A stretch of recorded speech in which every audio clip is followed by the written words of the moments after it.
Tingnan ko si mother dito mga kalods. Nangguning!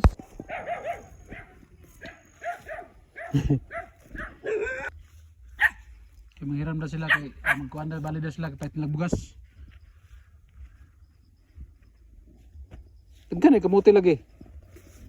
Tangan magkamuti. Dagkuha ano eh.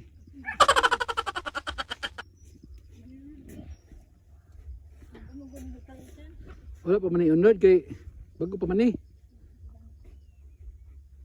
Dagko pa niyo kay humok ang yuta. Ang gani. Morning kamutihan diri mga kalods. Lamir bagay udlotan ni muna kuan taon niya niyo udlot. Upload din yung udlot. Ini pwede gulayon.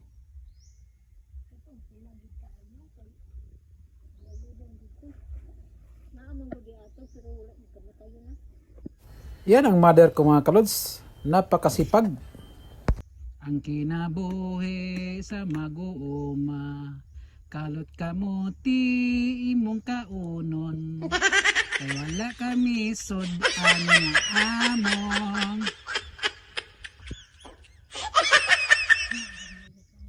Tama na. Paraon niya na. Paraon niya.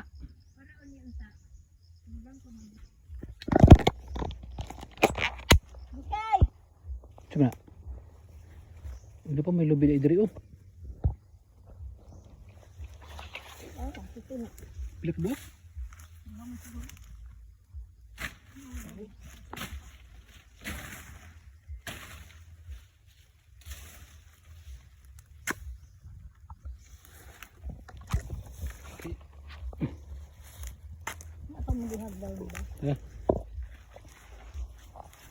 So mga kalods, ito yung mama ko mga kalods, mother ko.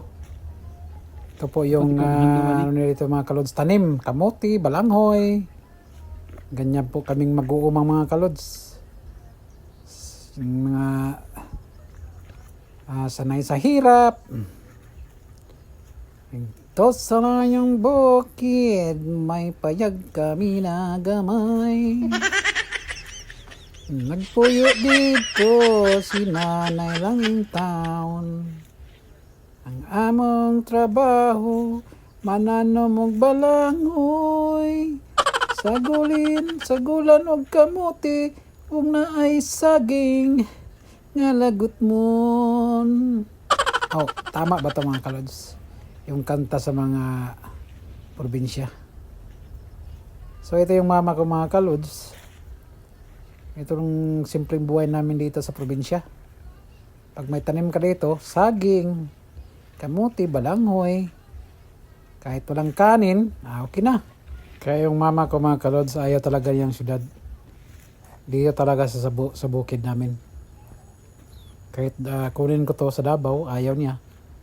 Kasi magkasakit lang siya doon, dito yung kasiyahan. Kahit ako mga kalods, dito talagang gusto ko.